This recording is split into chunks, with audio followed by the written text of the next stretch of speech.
Welcome to Wizards of the Tower. Roleplay. This episode, we're going to be talking about sci-fi RPGs.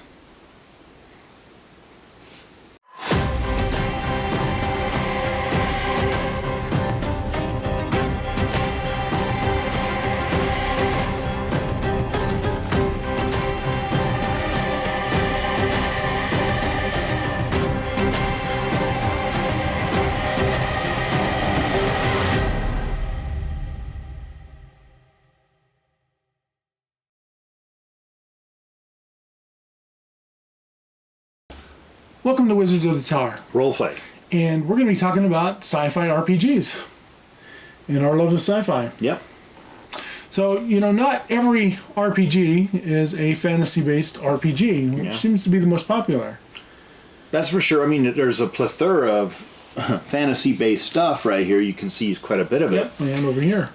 But there is a genre of role-play gaming that comes out of sci-fi. Right. And, of course, there's quite a few of that. Right. One of the first ones that I ever played, and it was a booger, and it's still a popular game, I guess, is Traveller. I never heard of that. Traveller was very in-depth. It was a lot more complex than Dungeons and Dragons First Edition. And I remember going into a comic book store, and the comic book owner, a friend of mine, were talking about Traveller, and he just railed all of a sudden on Traveller about how he'd spent all day creating a character, and 5 minutes into the game, he was dead. And he hated Traveller just for that. And it was a lot more hardcore system. Yeah, okay. But today, even Traveller is still a pretty popular game to some circles of gamers. Okay. Now, I only played Traveller a little bit. I didn't ever really get in depth into it because it was, I don't know, it wasn't as popular as Dungeons and Dragons. Maybe it wasn't as accessible. I know it came in a box, so the books were a lot smaller, and it was harder to read, and you didn't have as much art into it, and it was just a lot more, I don't know, complex. The accessibility of a system sometimes is, it kind of determines its popularity. Right. How easy it is to get into stuff. I have to admit, I like D20 systems, mainly because I'm more familiar with the D20 system. Okay, how to roll up a character, how to roll damage, how to roll survival.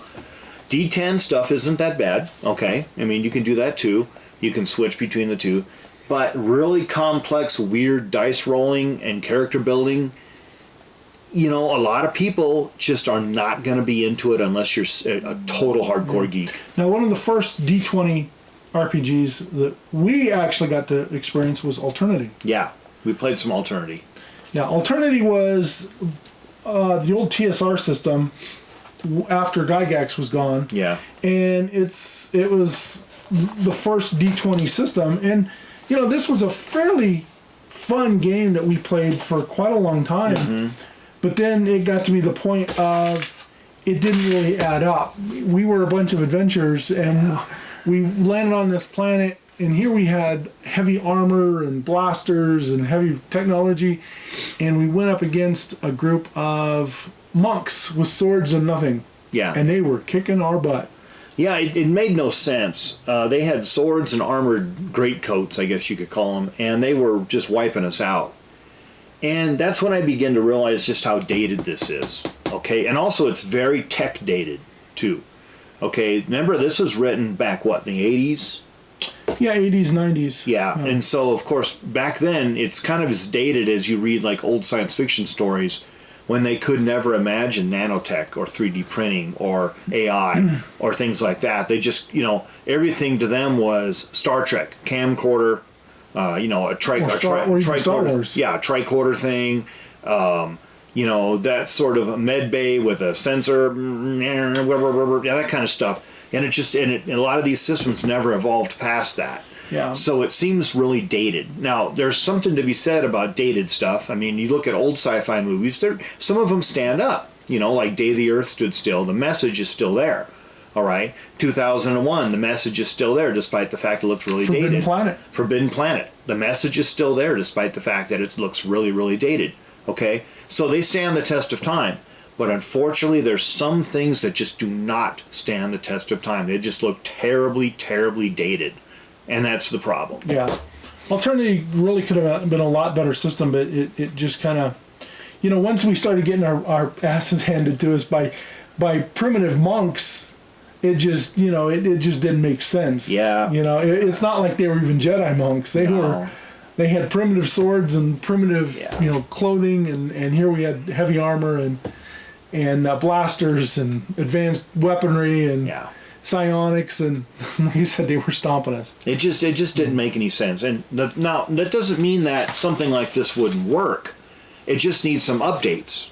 Okay, someone needs to go through it and say, all right, what's some things that we can fix in here to make this more in line with how we see the future? Futurism. Yeah. Okay. A lot of the times, sci-fi isn't so much about sci-fantasy or anything like that. It's about futurism. What's going to happen in the future? Their combat system was stupid because a sword, while it can do a lot of damage, you should be able to fire off, a couple hundred rounds of blaster. Boom, boom, boom, boom, boom, boom, I don't remember charging at you. There was something wrong with that even though my character had heavy armor, their swords, power assisted armor, and a auto blaster, they could get inside my shots and whack on me. Yeah. It just didn't make any sense when we were. It's like, okay, what's going on here? And of course, you realize it's the story. It's the story arc.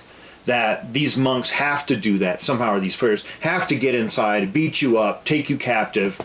Everybody's familiar with the sci-fi TV show where, despite all the technology in the world, laser beams, transporters, force fields, somehow the caveman conks Kirk on the head, drags him into the cave and holds him hostage, and then they have to have this big theatrical thing where the caveman and Kirk go back and forth about, what's wrong with the world and what are you guys doing and blah, blah, blah, blah, blah.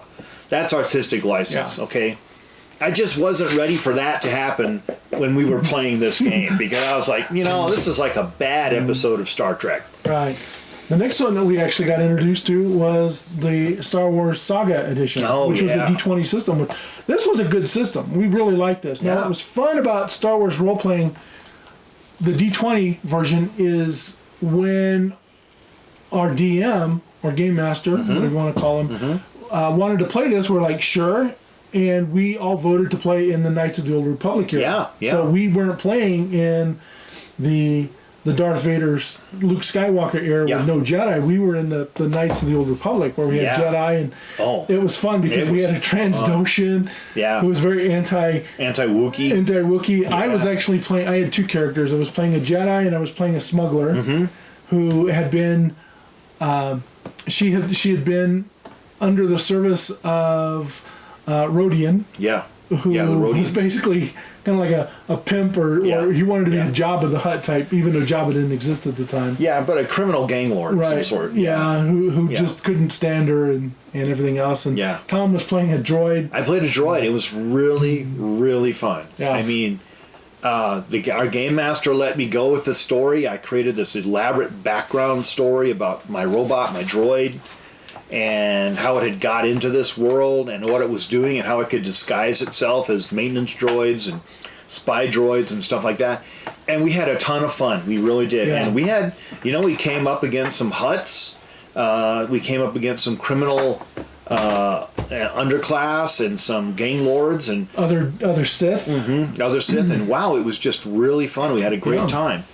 But like most games and campaigns, it fell apart because I believe our game master, some of the people left. Okay, and there wasn't enough of us left to keep the game going, but I think our game master also was experiencing burnout.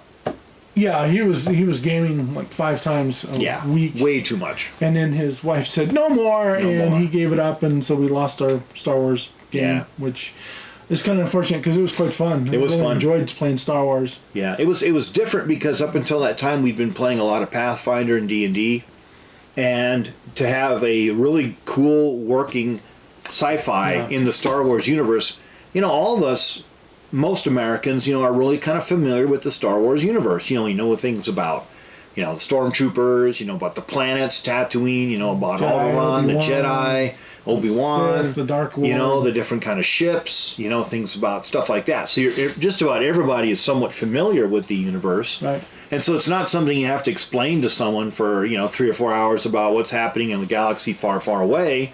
most everybody already knows it. Yeah. So in fact, it was the same GM that ran the Alternity game that ran our Star Wars game, and we were all just saying, this Alternity just isn't working. He's like, well, there's a Star Wars D20. Yeah.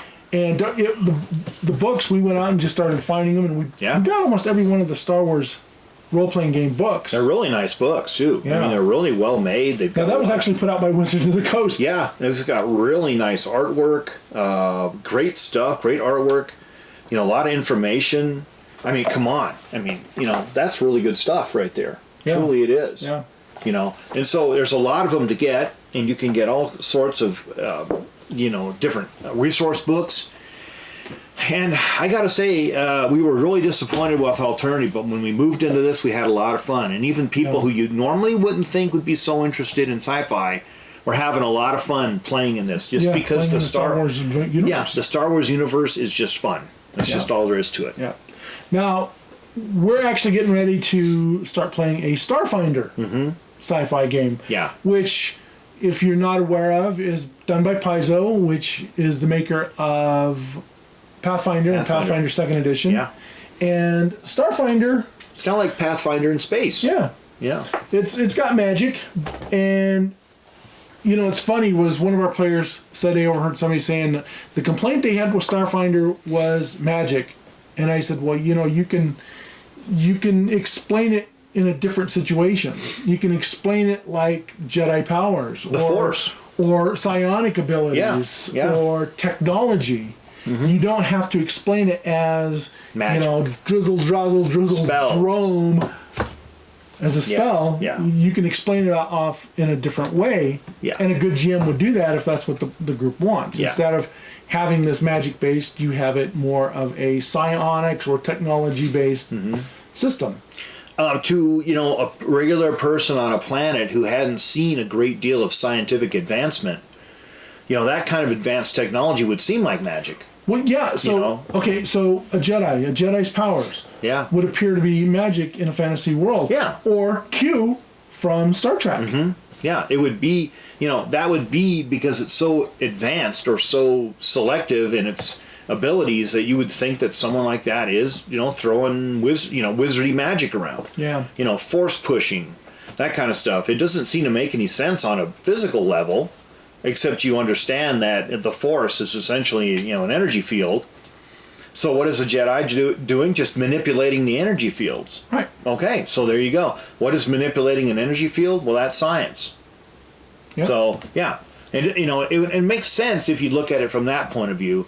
And I know people are like, what? Spells in space? No way. Elves, dwarves, halflings, gnomes. Well, you don't have to do that. That's the great thing about Pathfinder. You can take what you want out of it and make it work. You don't have to work within these very stiff strictures. It's very easily to manipulate the storyline and the character lines to make an adventure out of it. Yeah, and why does it have to be elves? Why can't it be Vulcans? Exactly. Or Romulans? The system is very adaptable to something like that. Yeah. The really cool thing about Starfinder that I'm reading, because I and the GM are both reading all the manuals to familiarize himself. Yeah. He's on the third reading of this book, complete reading of this book. I've only read it once. But one of the cool things is you have kind of a 3 hit point economy. So you have resolve points, you've got stamina points, and you've got hit points. Resolve points are what you can use for your actions, almost like a hero point in a way. So you use them for your actions. You can also use them to stabilize yourself or to heal yourself in a way. Stamina points are you're getting into a fight, and let's say you're in a boxing match.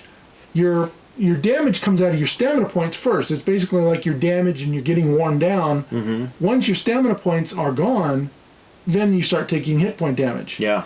Now, in Starfinder, once you reach 0 hit points, you're dead if you have 0 resolve points. Okay. If you have 1, 2, or 3 resolve points, you can actually stabilize yourself, and then you get resolve points back at the end of the day. Okay. So it's kind of a cool way to do things. The resolve points allowing you to, like I said, to do fantastical things and to stabilize yourself. So you never want to use all your resolve points. Right. You want to use them as an emergency. Your stamina points, where where your damage comes out of first, so your armor basically getting worn down, you're getting bruised, you're getting battered, somebody's punching you a bunch, it's wearing you out, and then your health points or hit points, where that's your actual physical damage. So it's kind of a cool way of doing things. A little complicated, but it's actually not that bad. Once you figure it out. It's Pathfinder. Pathfinder has rules for everything. Right. And it's multi-layered rules that you have for various kinds of healths and battles and stamina and that kind of thing.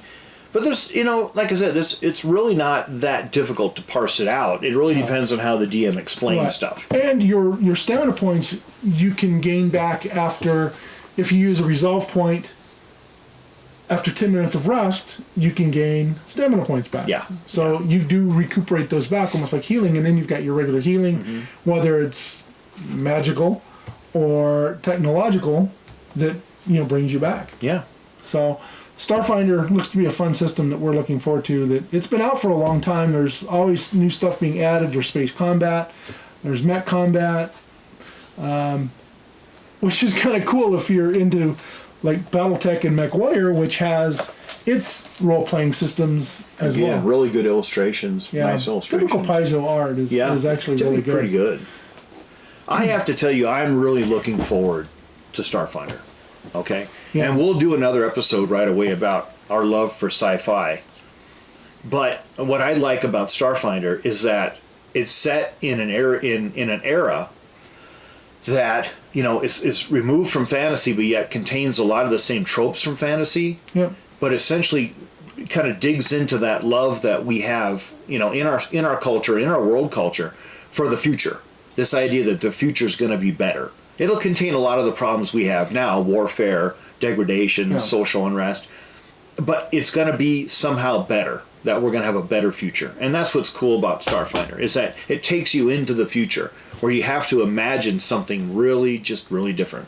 The really big thing that I love about Starfinder is like Pathfinder, you have feats and skills, and not every character is going to be the same. So I was going to play an operative ace pilot, and one of our players was going to play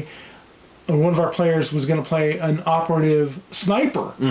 So even though we're both operatives, we're totally different, and we're doing totally different things and totally different skills.